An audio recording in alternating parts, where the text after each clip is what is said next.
दोस्तों, movie diaries में आप सबका स्वागत है। दोस्तों, मुझे यकीन है कि शायद इस फिल्म के ख़त्म होते होते आप अपने आसपास की चीज़ों को ध्यान से देखने लगे। इस फिल्म में दिखाई गई चीज़ें साइंटिफिकली प्रूवन नहीं हैं, पर फिल्म मन में कई सवाल खड़े करती है। कहानी चाइना के एक छोटे से शहर से शुरू हुई। हम आधी रात एक सेमेट्री में एक शख्स को बैठा हुआ देखते हैं। उसके सामने पड़ी सामग्री को देख लगता है मानो वो किसी तंत्र क्रिया में लगा हो। साथ ही कुछ बड़बड़ा रहा होता है और बार बार मे नाम के शब्द को दोहराया जा रहा था। तभी एक कब्र से एक हाथ बाहर आया, मानो जैसे कोई लाश जीवित हो गई हो। ये कोई और नहीं, वही महिला मे है जिसका उस शख्स बार बार नाम ले रहा था। उसने अपने ऊपर से उस थैले को हटाया क्योंकि भीतर उसका दम घुटने लगा था।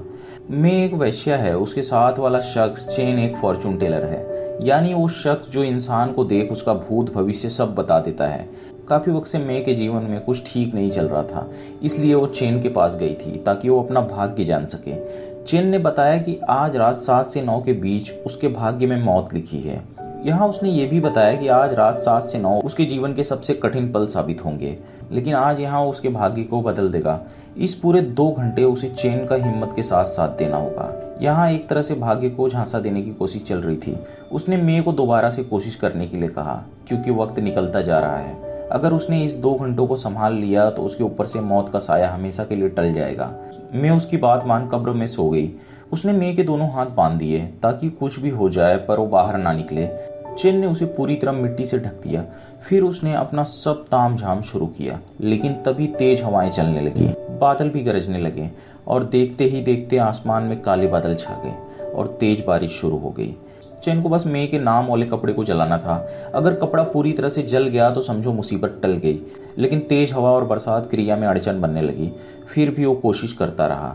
तभी उसने देखा कि मे की कब्र में बरसात का पानी भरने लगा है। वो सब कुछ छोड़ उसकी तरफ भागा। उसने मे की चेहरे की तरफ से मिट्टी हटाई ताकि वो सांस ले सके, क्योंकि अभी क्रिया समाप्त नहीं हुई। लेकिन मे गुस्से में बाहर आ गई और चेन को मारने लगी। शायद से वो डर गई थी क्योंकि आज यहाँ तो उसकी जान ही चली जाती। लेकिन चेन उसे यही समझाता रहा कि अगर वो यहाँ से चली गई तो उसकी मौत निश्चित है। लेकिन मे उसकी बातों को नज़रअंदाज कर टैक्सी में बैठ अपने घर की तरफ निकल गई। यहाँ चैन ने देखा कि बरसात और आंधी ने मिलकर उस आग को बुझा दिया है और क्रिया भी अधूरी रह गई है। वो तुरंत ही मे की तलाश में वहां से निकल गया। यहाँ हम एक ब्रोथल में एक डिटेक्टिव और कुछ पुलिस वालों को देखते हैं जो कि एक सीरियल किलर की सर्च में यहाँ आए थे।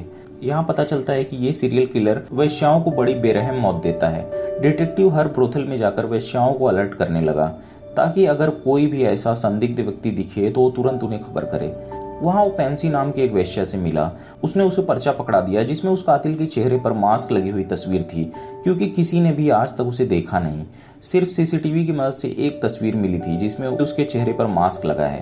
तभी हमने सड़क पर चलते हुए एक शख्स को देखा। तेज बरसात में वो खुद को न्यूज़पेपर से ढक रहा है। तभी बरसात की वजह से स्याही उसके हाथों पर छप गई। वो ऐड था फूको मेंशन का, रूम नंबर 7A, जिसमें लिखा था स्मोकिंग हॉट में। यहाँ हमें पता चल जाता है कि ये शख्स ही सीरियल किलर है और आज रात उसे अपना शिकार मिल गया था। शिकार कोई और नहीं, मे थी, यानी कि चेन ने सही कहा था। उसी ट्रैफिक में हम एक फूड डिलीवरी बॉय को अपनी साइकिल पर देखते हैं जो फूको मेंशन के 9A में खाना डिलीवर करने जा रहा था। लेकिन बरसात की बूंद एड्रेस पर गिरने की वजह से वो 9 नंबर 7 की तरह दिखाई देने लगा, यानी कि 7A। मे भी रास्ते में थी और उसका कातिल भी, और अब डिलीवरी बॉय सीओ भी उसी की तरफ बढ़ रहा है। हम देखते हैं उस कातिल ने अपने चेहरे को मास्क से ढक लिया और मेंशन में दाखिल हुआ, लेकिन मे अभी तक अपने घर नहीं पहुंची। उस कातिल को दरवाजे के नीचे हुए पड़ी हुई अपनी तस्वीर मिली जो डिटेक्टिव ने वहां छोड़ी थी। तभी मे वहां दाखिल हुई। वो इससे पहले कि कुछ समझ पाती उस शख्स ने उसके सर पर मार उसे बेहोश कर दिया। शिव और चेन भी रास्ते में थे। यहाँ उस शख्स ने उसे बांध दिया और अपने औजार निकाल लिए जिससे वो धीरे धीरे उसे तड़पा कर मारेगा। तभी शिव आकर उस घर की घंटी बजाने लगा। भीतर वो शख्स अलर्ट हो गया।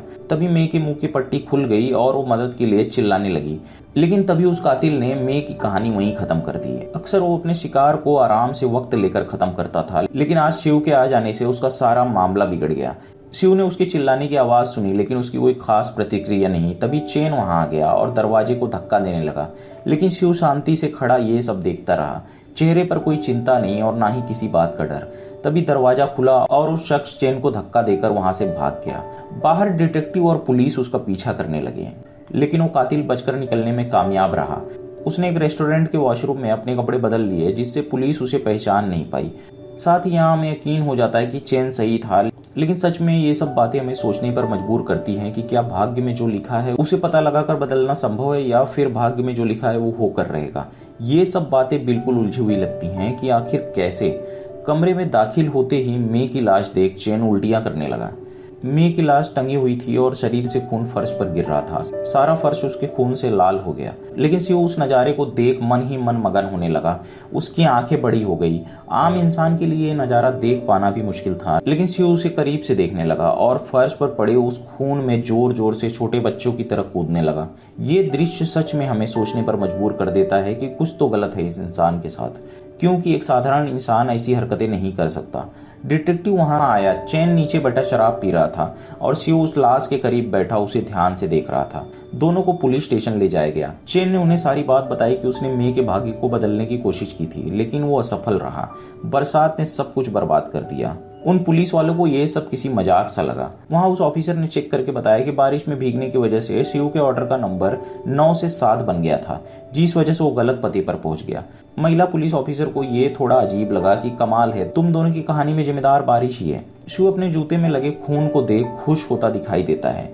वहां उसके माता पिता भी आए थे, जो काफी चिंतित दिखाई देते हैं। यहाँ हमें पता चलता है कि शिव दिमागी रूप से स्थिर नहीं है और शायद से वो पहले भी जेल जा चुका है, क्योंकि डिटेक्टिव उसे अच्छी तरह से जानता है।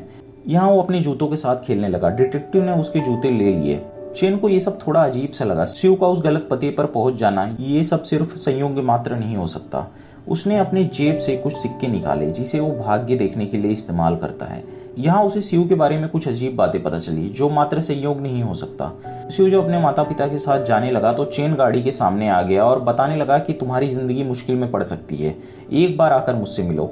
लेकिन शिव उसकी बात ना सुनकर उसे धक्का देकर वहां से चला गया। नीचे गिरने की वजह से चैन की नाक पर चोट लग गई।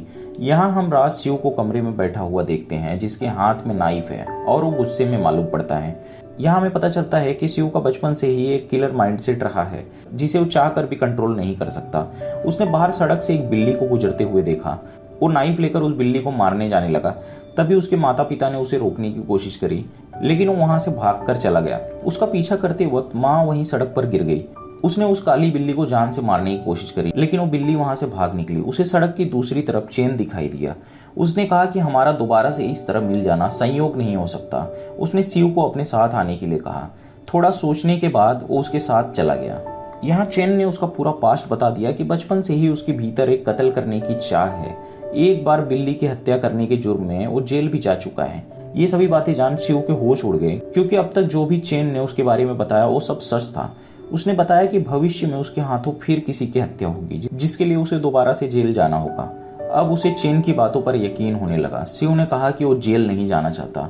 तभी वहाँ डिटेक्टिव आ गया। उसने शिव की माँ के बारे में बताया, जो हॉस्पिटल में है। चैन भी उनके साथ हॉस्पिटल चला गया। वहाँ उसकी बहन भी आई थी, जिसने मुंह पर मास्क लगाया था। बचपन में शिव की वजह से उसके चेहरे पर चोट आ गई थी। यहाँ शिव और उसके पिता में जमकर बहस हुई, लेकिन चैन जानता है कि इसमें शिव की कोई गलती नहीं, क्योंकि हर किसी का भाग्य पहले से तय है। यहाँ वो शिव के साथ उसके घर के कमरे में जाता है। घर में घुसते ही वो घर की चीजें यहाँ वहाँ करने लगा और जो जरूरत की नहीं थी उसे बाहर फेंकने लगा। यहाँ हमें दिखाया जाता है कि कमरे का अरेंजमेंट एनर्जी पर असर करता है, जिसे हम वास्तु कहते हैं, और चाइनीज कल्चर में इसे फेंग शुई कहा जाता है। फेंग शुई एक पुरानी प्रैक्टिस है जो कहती है कि तुम्हारे आसपास की जगह का सेटअप तुम्हारी एनर्जी और लाइफ को अफेक्ट करता है। फेंग का मतलब होता है हवा और शुई का मतलब पानी। चैन कहता है कि फायर तुम्हारे लिए टाबू है, यानी कि फायर एलिमेंट तुम्हारी लाइफ में प्रॉब्लम क्रिएट करता है, जैसे गुस्सा, डिस्ट्रक्शन, इम्बैलेंस। इसलिए वो एनर्जी को बैलेंस करने के लिए वाटर एलिमेंट का यूज करता है। फेंग शुई के हिसाब से वाटर फायर को कंट्रोल करता है, इसलिए कमरे में ऐसी चीजें रखी जाती हैं जो पानी को रिप्रेजेंट करे। शिव उसे पास के ग्रेवयार्ड ले गया, जहां उसके दादाजी दफन किए गए थे। यहाँ चैन ने बताया कि पूर्वजों के कब्र की फेंग शुई हुई वंशज के जीवन को अफेक्ट करती है। उसने देखा कि कब्र के बगल में एक पेड़ खड़ा है, जिसकी जड़ें कब्र के भीतर जाती है। चैन ने कहा कि इस कब्र को दूसरी दिशा में शिफ्ट करना होगा। तभी उसकी नजर एक कपल पर पड़ी, जो किसी की कब्र पर फूल रखने आए थे और काफी तकलीफ में दिखाई देते हैं। चैन उन्हें देख छिपने लगा, शायद ये उन्हें जानता है। उनके जाते ही वो बड़बड़ाने लगा कि नहीं, ये नहीं हो सकता, मानो जैसे वो सब जानता हो। वो तुरंत अपने घर गया, एक बॉक्स को खोल एक तस्वीर निकाली, जो एक जवान लड़की की तस्वीर थी। उसे देख मानो उसकी पुरानी यादें ताजा हो गई।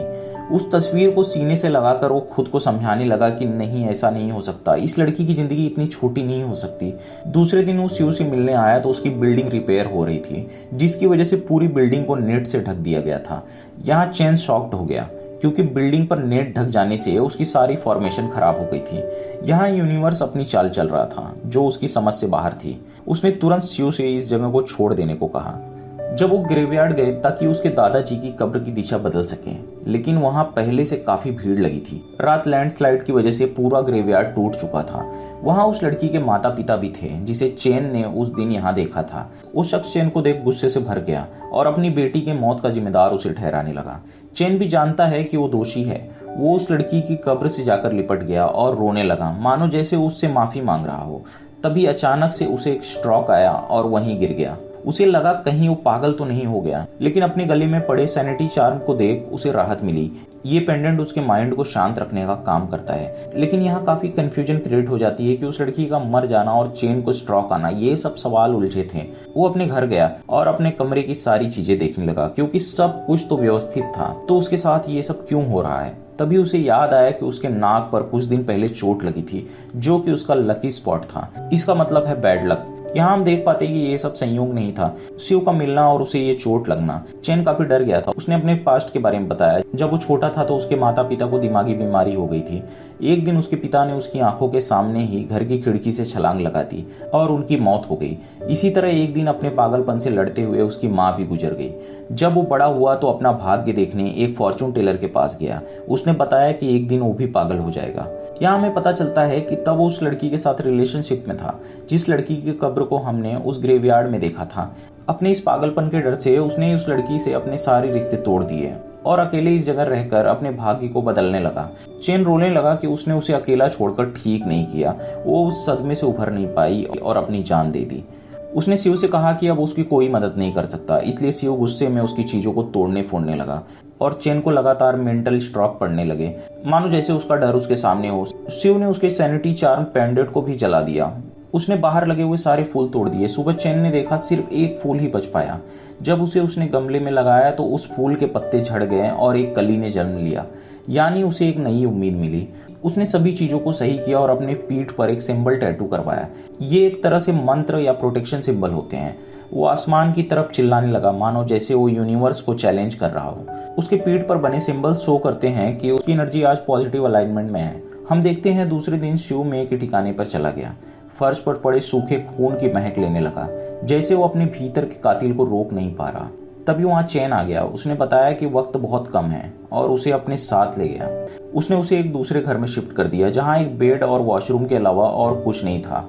कमरे का फेस नॉर्थ वेस्ट की तरफ था, जो वाटर को रिप्रेजेंट करता है। ये उसके मन और दिमाग को शांत रखेगा। अब वो उसके साथ मिलकर सारी क्रिया करने लगा जिससे शिव के भाग्य को बदला जा सके। उन्होंने पिंजरे से पक्षियों को आजाद किया। ये घटना उसके जेल जाने को सिंबलाइज करती है, जैसे वो खुद को आजाद कर रहा है। तभी चेन ने रात देखा उसके छोड़े गए सभी पंछी सड़क पर मरे पड़े हैं। यहाँ वो देखता है कि यूनिवर्स की हर चाल उससे एक कदम आगे है। यहाँ चेन अपने पागलपन पर काबू नहीं रख पा रहा। उसकी सारी योजनाएं कमजोर होती नजर आ रही थी। वो सड़क पर ही अपने दोनों कानों पर हाथ रख लौटने लगा। यहाँ डिटेक्टिव ने शिव को हाथों में नाइफ लेकर भागते हुए देखा तो उसका पीछा करने लगा। उसका पीछा करते हुए वो एक सुनसान गली में पहुंच गया। शिव उस डिटेक्टिव को देख उसके पीछे जाने लगा। आज उसने उसे मारने का पूरा मन बना लिया, क्योंकि उसका भाग्य उसे संभलने नहीं दे रहा। लेकिन सही समय पर आकर चेन ने उसे रोक लिया और उसके हाथ से नाइफ छीन लिया। यहाँ शिव उस पर गुस्सा करने लगा कि उसकी किसी भी चीज का कोई असर नहीं हो रहा। उसके भीतर कत्ल करने का जुनून और तेजी से बढ़ता जा रहा है। चेन ने उसकी दीवारों पर एक मंत्र लिख दिया और उसे बार बार इस मंत्र को दोहराने के लिए कहा, जिससे उसका मन और दिमाग शांत हो जाएगा, क्योंकि उसका भाग्य हर पल उसे उकसाने की कोशिश करेगा। आज काफी दिनों बाद शिव ने अपना शॉप खोला। तभी उस शॉप में वो हत्यारा आया जिसने मे की हत्या की थी। उस दिन भागते वक्त वो इसी शॉप में आया था और अपने औजार इसी शॉप के वॉशरूम में छिपाया था, लेकिन किसी को भी इस बात की जानकारी नहीं। आज वो अपना सामान यहाँ से ले जाने आया था, लेकिन तभी डिटेक्टिव भी वहां आ गया। उसे देख शिव डिस्टर्ब सा हो गया और वॉशरूम में चला गया। वहां उसकी नजर ऊपर उस काली चीज पर पड़ी। ये उसी कातिल का बैग था जिसमें काफी शार्प ऑब्जेक्ट थे, जिसमें अभी भी खून लगे थे और सूख चुके थे। उसे देखते ही वो मन ही मन खुश होने लगा, मानो जैसे उसे कोई छिपा हुआ खजाना मिल गया हो। तभी शॉप के बाहर शिव के पिता और उसकी बहन आ गई। वो चेन पर चिल्लाने लगी कि ये सब ढोंग बंद करो, क्योंकि वो अपने भाई को बचपन से जानती है, वो बदल नहीं सकता। उसने बचपन से जवानी तक उन्हें बहुत सताया है। वो हर दिन डर के साए में जीते रहे। लोग डर से घर में चैन से सो भी नहीं पाते थे। उसने अपने चेहरे से मास्क हटाया। उसके चेहरे पर कई गहरे कट मार्क्स थे, जिसे देख चैन सहम गया।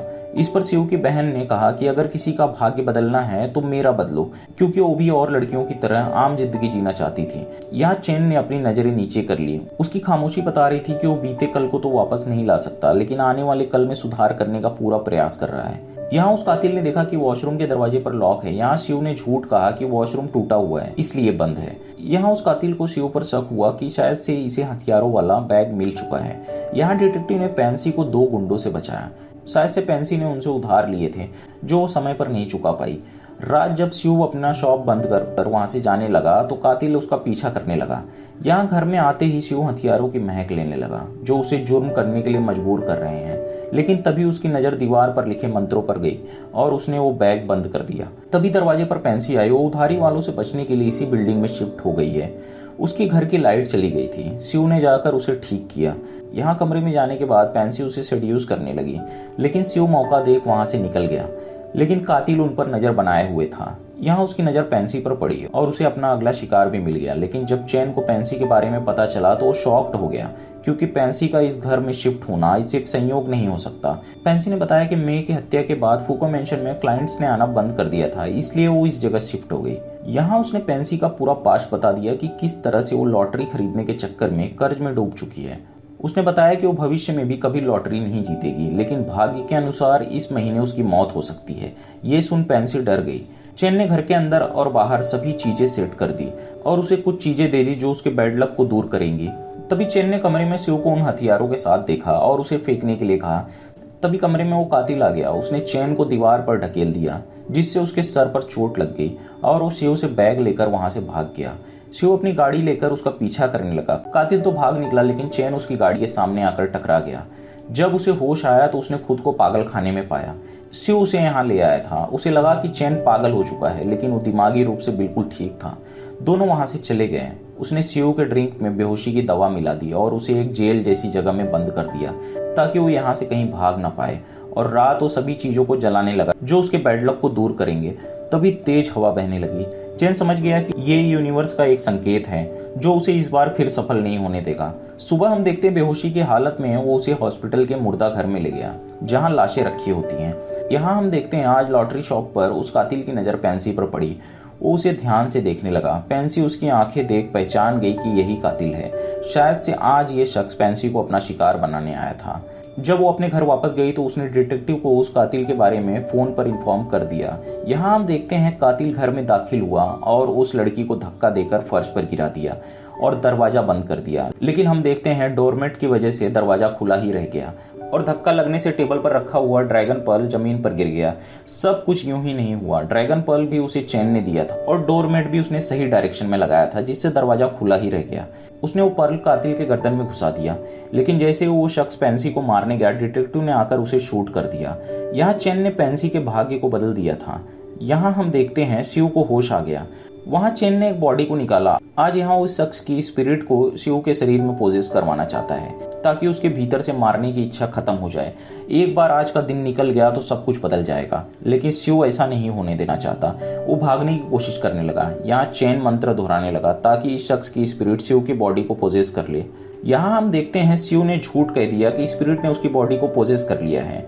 चैन भी उसकी बात मान उसे छोड़ देता है। शिव भागने लगा। तभी उसकी हॉस्पिटल में लाई हुई उस कातिल की लाश पर उनकी नजर पड़ी। चैन को लगता है कि इस कातिल के ही स्पिरिट ने उसकी बॉडी को पोजेस किया है, लेकिन यहाँ ऐसा कुछ नहीं था। यहाँ चैन अपने भाग्य के अनुसार अपना दिमागी संतुलन खो रहा था। दोनों आपस में लड़ने लगे। धक्का लगने पर वहीं रखा एसिड नीचे गिर गया और चैन की पीठ जल गई। शिव वहां से निकल भाग गया। यहाँ हम देखते हैं पेंसी के शरीर से वो 3 धारदार ऑब्जेक्ट निकाले गए, लेकिन थोड़ी देर बाद उसकी हॉस्पिटल में ही मौत हो गई, क्योंकि खून ज्यादा बह गया था। यहाँ हम देख पाते हैं कि पेंसी भी अपने भाग्य से भाग नहीं पाई, यानी कि इसे टाला जा सकता है लेकिन इसे बदला नहीं जा सकता। यहाँ ऑफिसर ने सभी ऑब्जेक्ट को फॉरेंसिक के पास ले जाने के लिए अपनी कार में रखा। तभी वहां से गुजरते वक्त शिव ने कार में उन हथियारों को देखा और उसे उठा लिया। हम देखते हैं आज वही दिन था जब शिव के हाथों किसी की हत्या होगी। उसने डिटेक्टिव को रास्ते से गुजरते हुए देखा और शिव को उसे मारने का ख्याल आया, लेकिन इससे पहले कि वो कुछ कर पाता वहां चेन ने आकर डिटेक्टिव के सर पर ईंट से मारा। यहाँ हम कुछ समझ नहीं पाते। अब चेन शिव को डिटेक्टिव की हत्या करने के लिए उकसाने लगा। अगर शिव ऐसा नहीं करेगा तो चेन उसे खुद मार देगा। यहाँ चेन बताने लगा कि उसके अंदर उस सीरियल किलर की स्पिरिट आ गई है, लेकिन सच तो ये है कि वो पागल हो रहा है, यानी कि उसका भाग्य सच हो रहा है। लेकिन चेन इस बात को मानने के लिए तैयार ही नहीं, क्योंकि उसकी पीठ पर तो सैनिटी लक सिंबल बने हुए हैं। जब शिव ने शर्ट उठाकर उसे दिखाया तो हमें पता चलता है कि हॉस्पिटल में एसिड गिरने की वजह से वो हिस्सा जल चुका था। जैसा कि हमने देखा कि भाग्य को टाला जा सकता है, लेकिन जो होना है वो होकर रहेगा, आज नहीं तो कल। चेन जोर जोर से चिल्लाकर रोने लगा कि ऐसा नहीं हो सकता, और अचानक से वो हंसने लगा। यहाँ उसका पागलपन साफ दिखाई देता है। यहाँ डिटेक्टिव ने खुद को छुड़ा लिया और वो शिव को लॉक करने लगा, लेकिन दोनों आपस में लड़ने लगे और इसी बीच शिव ने नाइफ उठा लिया और उसे मारने गया। यहाँ वो अपने भाग्य के सबसे करीब था, लेकिन तभी चेन ने उसे आवाज दी कि उसने अपने भाग्य को खुद चुना है। यहाँ चेन ने उससे झूठ कह दिया, क्योंकि शिव को लगा था कि जब चेन अपना भाग्य नहीं बदल सकता तो मैं कैसे बदल सकता हूँ। लेकिन चेन ने कहा कि अगर वो चाहे तो अपना भाग्य बदल सकता है। शिव ने नाइफ फेंक दिया। हम देखते हैं कुछ महीनों बाद शिव चेन से मिलने पागल खाने में गया। वहां उसने पूछा कि क्या मेरे ऊपर से खतरा टल गया है। यहाँ चेन ने हंसते हुए बताया कि एक खतरा 26 साल में आएगा और दूसरा 30 साल में। इसी तरह कई खतरे अभी और आने बाकी हैं। अब तुम्हें डिसाइड करना है कि कैसे इससे बचना है। इसमें चेन ने उसका साथ देने का वादा किया। सड़क से गुजरते वक्त शिव को फिर काली बिल्ली दिखाई दी, लेकिन शिव उसके पास से बिना कुछ किए गुजर गया। यानी वो खुद को संभालने की पूरी कोशिश कर रहा है और भाग्य को इसमें नहीं जीतने देगा। कहानी इसी दृश्य के साथ खत्म हो गई। दोस्तों, अगर कहानी पसंद आई हो तो वीडियो को लाइक, शेयर और चैनल को सब्सक्राइब जरूर कर दें। दोस्तों, अगर मेरी वीडियो आपको पसंद आती हो तो वीडियो को हाइप जरूर कर दीजिए। आपका हाइप मेरे चैनल की रीच बढ़ा सकता है। मिलते हैं अगली वीडियो में एक नए एक्सप्लेनेशन के साथ।